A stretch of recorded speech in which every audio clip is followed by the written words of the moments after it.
नमस्कार। बिहार में शराबबंदी है और शराबबंदी को लेकर नीतीश कुमार का दावा रहता है कि हमने बिहार के उन वर्गों को लाभ पहुंचाया जो वर्ग कमा कर और शाम को पी जाते थे।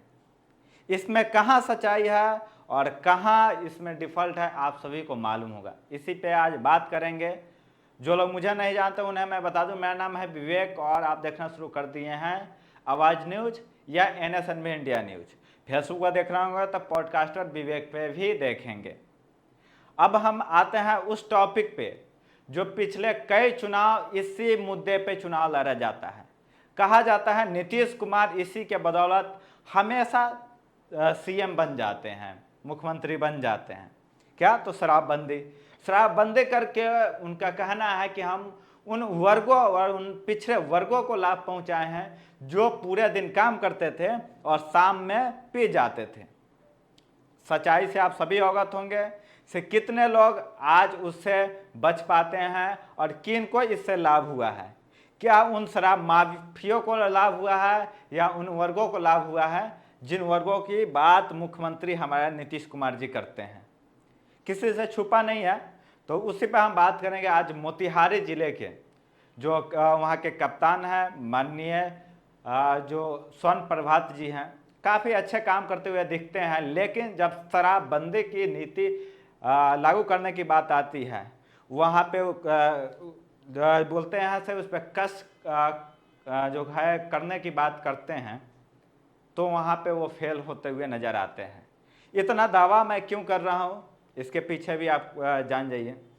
अगर आप मोतिहारी में हैं, मोतिहारी से हैं या मोतिहारी आए हुए हैं और आपको शराब चाहिए तो आप जहाँ पे हैं वहीं पे रुक जाइए, जिस चौराहे पे हैं वहीं पे रुक जाइए और दिल से याद कीजिए, आपको मिल जाएंगे।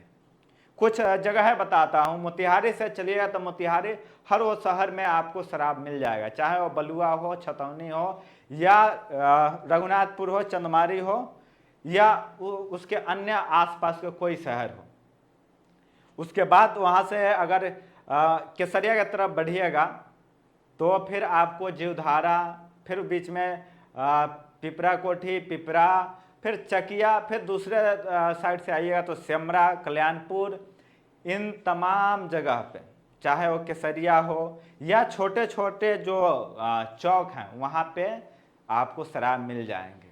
और देखिए, अगर आपको पकड़ना है तो फिर शाम में निकलिए, आपको स्वयं मालूम चल जाएगा। और आपके पुलिस विभाग में मैं जब बात किया और आपके आबकारी थाना में गया तो फिर मालूम चला से आपके डिपार्टमेंट में सारे जानकारी रहता है। आपके जो दरोगा हैं उन सभी को जानकारी होता है से कहाँ पे क्या चीज़ हो रहा है। वो लोग उन्हीं को पकड़ते हैं जो अपना हिस्सा नहीं पहुँचाते हैं। वो लोग उन्हीं को पकड़ते हैं जो कमज़ोर हैं। वो लोग उसी को पकड़ते हैं जो पहले से काम नहीं कर रहे हैं। जो वर्षों से काम कर रहे हैं उनके लिए कोई पुलिस और कोई कानून नहीं है। इतने दावे से इसलिए कह रहा हूँ क्योंकि जिस जिस जगहों का नाम लिया हूँ वहाँ पे कई सारे लोग हैं, कई वर्षों से ये काम कर रहे हैं, लेकिन उनके खिलाफ कुछ नहीं होता है। बीच में खोखरा चौक आता है, राजपुर आता है, शंभूचक आता है। इन सभी जगहों पे बड़े लेवल पे बड़े बड़े व्यापारी बैठे हैं जो शराब की खरीद बिक्री करते हैं और पीने वाले शाम के 4 बजे से लेकर और रात के 9 बजे तक होम डिलीवरी हो तो होम डिलीवरी मंगवा लेते हैं या वहाँ पे जाके ले लेते हैं। कुछ कॉल ऐसे भी आता है से अच्छा फलाना जगह से आप बोल रहे हैं, ये चाहिए। जब हमारे पास इस प्रकार से कॉल आता है फिर मैं उससे पूछता हूँ कहाँ कॉल किए हो, फिर जो नाम निकल के आता है तो इंसान शौक हो जाता है से क्या इस ऐसे ऐसे लोग भी इसमें इन्वॉल्व हैं। क्या जो किराना स्टोर होता है, जो घर की सामग्री बेचने वाले हैं, वहाँ पे भी शराब की बिक्री होती है। पहले एक जगह था शराब का ठेका, लोग कहते थे हाँ ठेके पे जा रहा है। अब लोग किराना स्टोर में भी जाने से पहले डरते हैं से कोई ये ना समझ ले कि ये शराबी है क्या, क्योंकि अब किराना स्टोर वाले भी इसको बेच रहे हैं। तो ये प्रशासन का काम है कि इस विश्वास को नहीं टूटने दे कि हाँ कोई किराना स्टोर पे जा रहा है तो उनको अच्छी छवि वाली व्यक्ति समझा जाए, ना कि एक शराबी समझा जाए। तो स्वर्ण प्रभात जी आपसे निवेदन है, से मोतिहारी में अन्य क्षेत्र में बहुत अच्छे काम कर रहे हैं, लेकिन आप इस क्षेत्र में भी अच्छा काम करेंगे तो शायद आपको किसी चीज़ की मतलब किसी प्रकार का जो ऑब्जेक्शन लगता है वो नहीं लगेगा, से हाँ आप इस फील्ड में फेल हो गए। इन सारे चीज़ों को देखते हुए मैंने कुछ रिसर्च निकाला से हाँ कितने कहाँ कहाँ किस प्रकार से काम चलते हैं। तो मेरा घर खुद शंभुचक पंचायत में है और शंभुचक पंचायत के अंदर कम से कम 10 ऐसे लोग हैं जो शराब के व्यापार करते हैं और लोगों को पिला रहे हैं।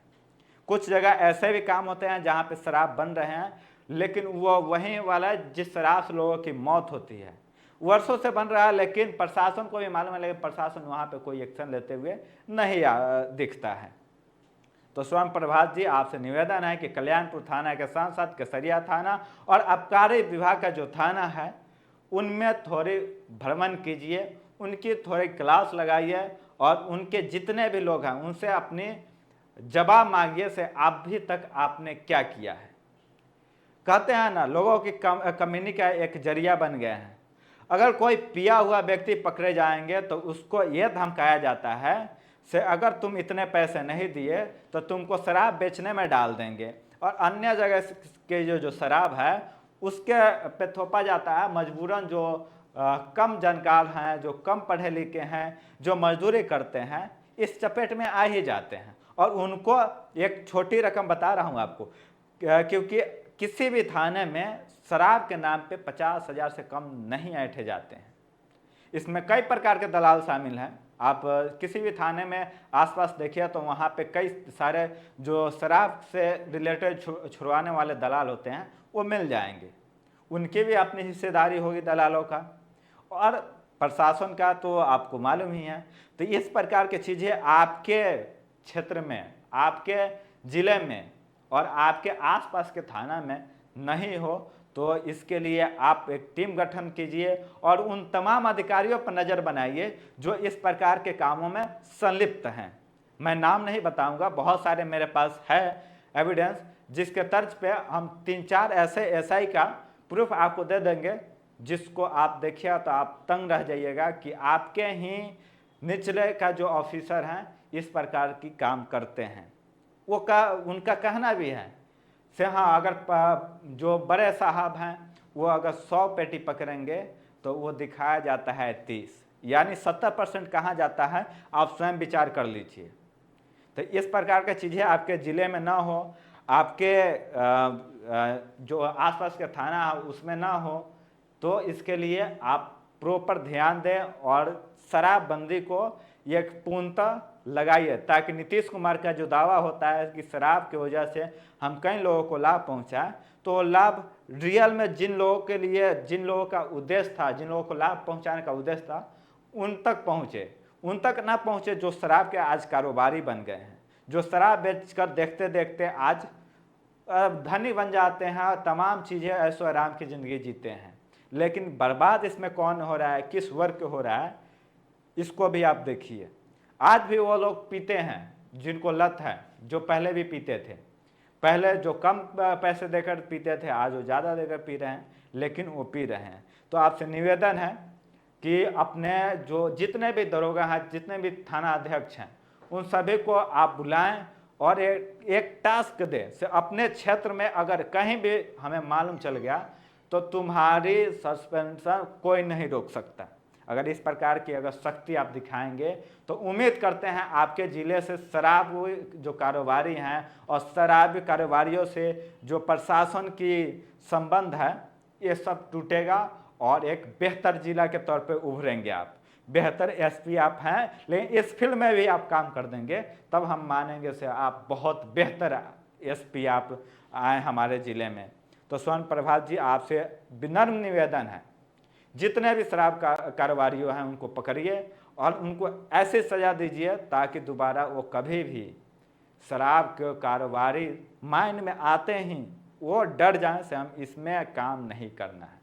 उन अधिकारियों पर भी कार्रवाई करिए जो इस प्रकार के, जो पीने वाले वो पकड़ लेते हैं गरीब तबकों को, और उसको चाहे वो ज़मीन बेच के दे या घर से लड़ाई करके दे या घर के महिलाओं का जो गहना है उसको बेच करके दे, लेकिन उनको 50,000 चाहिए। तो ऐसे अधिकारियों, ऐसे भ्रष्ट अधिकारियों को सस्पेंड कीजिए और उनको सख्त सख्त सजा दीजिए, ताकि दोबारा इस प्रकार की घटना करने से पहले वो कांप उठे कि हमें ये नहीं करना है। और उसका सुनकर दूसरे ज़िले के भी कप्तान और दूसरे ज़िले के भी अन्य प्रशासनिक सर्विस में जो हैं काम करने वाले, वो भी डर जाए से फलाने जगह के एसपी साहब ऐसे हैं। बाकी इतना ही के साथ मैं कहना चाहूँगा से नीतीश कुमार का जो नीति है, जो उद्देश्य है, उसको आप सभी मिलकर सफल बनाइए। उन वर्गों को लाभ पहुँचाइए जिन वर्गों के लिए शराब नीति लाई गई थी, जो शराबबंदी लाई गई थी। उन मिडिल वर्ग परिवारों को, उन लोअर वर्ग के परिवारों को जो 200, 300, 400, 500 तक कमाते हैं और शाम में वो आधे या पूरे पैसे पी जाते हैं आपकी शराब बिकने की वजह से, उन लोगों को घर में, उन लोगों के जेब में कुछ पैसे बचे, ताकि वो अपने बच्चों का भविष्य उज्जवल कर सके, वो अपने परिवार को अच्छे रहना खाना तमाम चीज़ें दे सकें। इसी के साथ आपसे विदा लेंगे, फिर अन्य टॉपिक पर आगे मिलेंगे। तब तक के लिए आप हमारे चैनल से जुड़ जाइएगा। यूट्यूब पर देख रहे होंगे तो सब्सक्राइब कर लीजिएगा, फेसबुक पर देख रहे होंगे तो फॉलो ज़रूर कर लीजिएगा। बहुत बहुत धन्यवाद।